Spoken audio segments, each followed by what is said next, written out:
हमेशा बात करते हैं न्यूट्रिशन की, सेहत की, हेल्थ की और सेहतमंदाना ज़िंदगी की, बट जहां हम सेहत पे इतना ही फोकस करते हैं वहीं हम निगलेक्ट कर देते हैं, अवॉइड कर देते हैं वो मेजर चीज़ जिसका ख्याल ना रखते हुए हमारी सारी की सारी न्यूट्रिशन और हेल्थ की जो मेहनत है वो ख़राब हो सकती है। जी हाँ, यानी फूड सेफ्टी। फूड सेफ्टी एक ऐसी चीज़ है, जब तक हम उसका ख़्याल नहीं रखेंगे अपनी रोज़मर्रा ज़िंदगी में, हम जितना भी न्यूट्रिशन का ख़्याल रख लें, सेहत का ख़्याल रख लें, हम वो आउटकम अचीव नहीं कर सकते। जिस तरह कि हम हमेशा बात करते हैं खाना खाना चाहिए, बट खाने के तरीके क्या हैं, किस तरीके से उनको इस्तेमाल करना चाहिए, कौन सी प्रिकॉशनरी मेजर्स हैं, कौन सी एहतियात है। तो आज हमारे साथ मौजूद हैं डॉक्टर ज़रियाब। तो उनसे जानते हैं कि क्या सिर्फ न्यूट्रिशन का ख़्याल रखना ही काफ़ी है या हमें फूड सेफ्टी पे भी उतनी ही तवज्जो देनी चाहिए। अस्सलाम वालेकुम मैडम, कैसी हैं आप? वालेकुम सलाम, मैं बिल्कुल ठीक। नताशा, आप कैसी हैं? अल्हम्दुलिल्लाह बिल्कुल ठीक ठाक।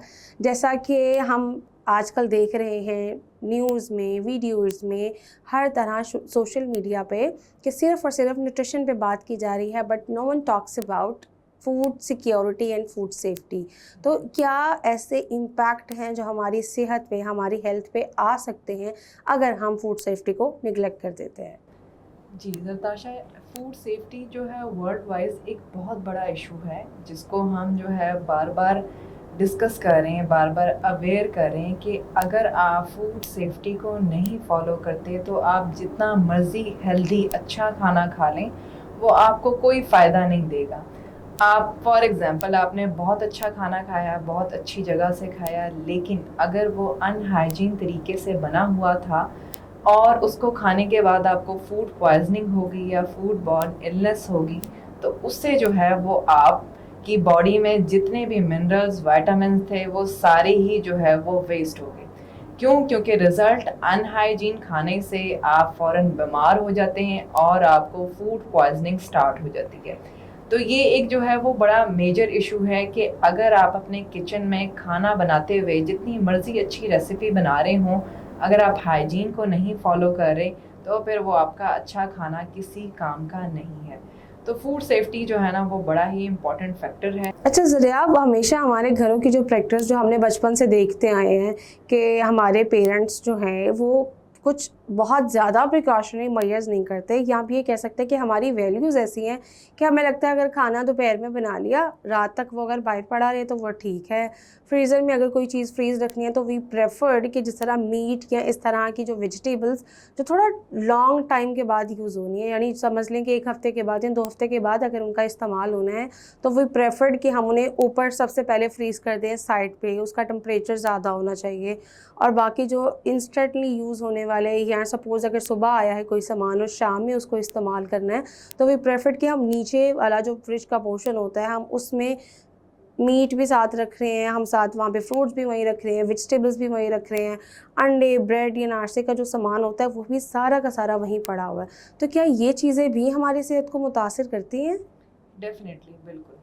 अगर मैं इसको थोड़ा सा ज़रताशा बैक एंड पे थोड़े से प्रीवियस जो है एरा के साथ मैं रिलेट करूँ, मॉडर्न एरा के साथ, उसमें सबसे बड़ी चीज़ ये कि जैसे पुराना जो है दौर था, पुराने दौर में बीमारियां कम थी। बीमारियां कम इसलिए थी कि हमारे पास फैसिलिटीज़ बड़ी कम थी। हम फ्रेश खाना बनाते थे, फ्रेश खाने को स्टोर करने की स्पेस नहीं होती थी, कंज्यूम कर लेते थे और अगले दिन हमारे पास वो फ्रेश चीज़ जो है वो बन जाती थी। अब क्योंकि हम मॉडर्न हो गए हैं, बिज़ी लाइफ स्केड्यूल हो गए हमें, अब हम प्रेफर करते हैं रेडी टू ईट फूड को, प्रोसेस्ड फूड को, फ्रोज़न फूड को। अब इनमें वैसे कोई मसला नहीं है अगर हम उनको प्रॉपरली हाइजीन तरीके से यूटिलाइज़ करें। तो इशू आ जाता है जब हम उन फूड्स का टेम्परेचर के ऊपर ख़याल नहीं करते, उनकी जो है स्पेसिफिकली उनको स्टोरेज के ऊपर ख़याल नहीं करते, उनकी कुकिंग के ऊपर ख़याल नहीं करते, तब जाके जो है वो फूड बॉर्न इलनेस जो है बीमारियां स्टार्ट होती हैं। कैसे? अगर आप घर में फ्रोज़न फूड ला के रखते हैं, फ्रोज़न फूड आप मार्केट से लेकर आए हैं घर तक, फॉर एग्ज़ाम्पल आपको 1 से 2 घंटे जो हैं वो लगे हैं उसको लाते हुए। रास्ते में ट्रैफिक थी, आपने कहीं और जो है वो ग्रॉसरी करनी थी, शॉपिंग करनी थी, उसमें वो जो फ्रोज़न फूड जिसको स्पेसिफ़िक टेम्परेचर चाहिए था कि आपने उसको उसी पर ही स्टोर रखना है, उसका वो टेम्परेचर चेंज हो गया।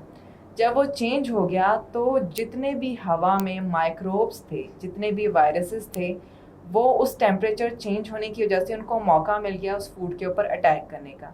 जब उन्होंने अटैक किया उस फूड के ऊपर, ऑटोमेटिकली वहाँ पे उन्होंने उसको अपने आप को मल्टीप्लाई कर लिया, और जब तक आपने घर आके उसको फ्रिज में स्टोर किया, आपके उस प्रोसेस्ड फूड के अंदर काफ़ी सारे माइक्रोब्स एंटर हो गए।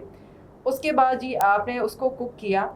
अब हम कहते हैं कि कुकिंग से जो है वायरस और बैक्टीरिया किल हो जाते हैं, लेकिन क्या आप इनफ टेम्परेचर पे कुकिंग कर रहे हैं?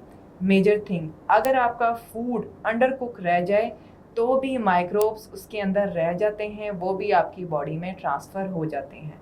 तो इसलिए जो है ये छोटी छोटी चीज़ें जो है वो सबसे ज़्यादा इफ़ेक्ट डाल रही होती हैं फूड सेफ्टी के अकॉर्डिंग। यानी कि इन तमाम चीज़ों को जिनको हम नॉर्मल लाइफ में कभी कंसीडर भी नहीं करते कि इनको इतनी केयर की ज़रूरत है, बट वही चीज़ें हमारी सेहत के ऊपर एडवर्स इफेक्ट डाल रही हैं। तो ज़रिया कौन से ऐसे लोग हैं जिन्हें इन तमाम के तमाम फूड सिक्योरिटी का ज़्यादा ख्याल रखना चाहिए, और क्या ऐसे हेल्थ इफ़ेक्ट्स हैं जो वो फेस कर सकते हैं? देखिए, वैसे तो फूड सेफ्टी हर पर्सन के लिए ज़रूरी है।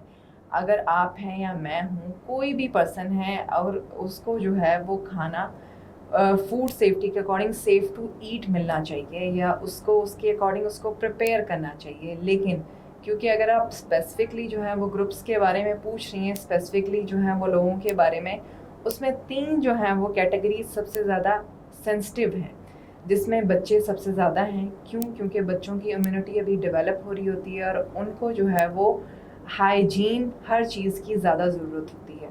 देन है जी बूढ़े। बूढ़े क्यों? क्योंकि उनकी इम्यूनिटी एज के साथ वीक हो चुकी होती है, वो सबसे ज़्यादा रिस्क पे होते हैं। तीसरे हैं जी प्रेग्नेंट वुमेन, क्योंकि प्रेगनेंसी के दौरान जो भी मदर डाइट लेगी, अगर वो हाइजीन है, अनहाइजीन है, हेल्दी है, अनहेल्दी है, उसका सारा इम्पैक्ट जो है उसके बेबी के ऊपर जाएगा। तो ये जो 3 कैटेगरीज़ हैं, इनको सबसे ज़्यादा जो है वो हाइजीन के अकॉर्डिंग जो है वो सेफ्टी के अकॉर्डिंग फूड को कंज्यूम करने की ज़रूरत है।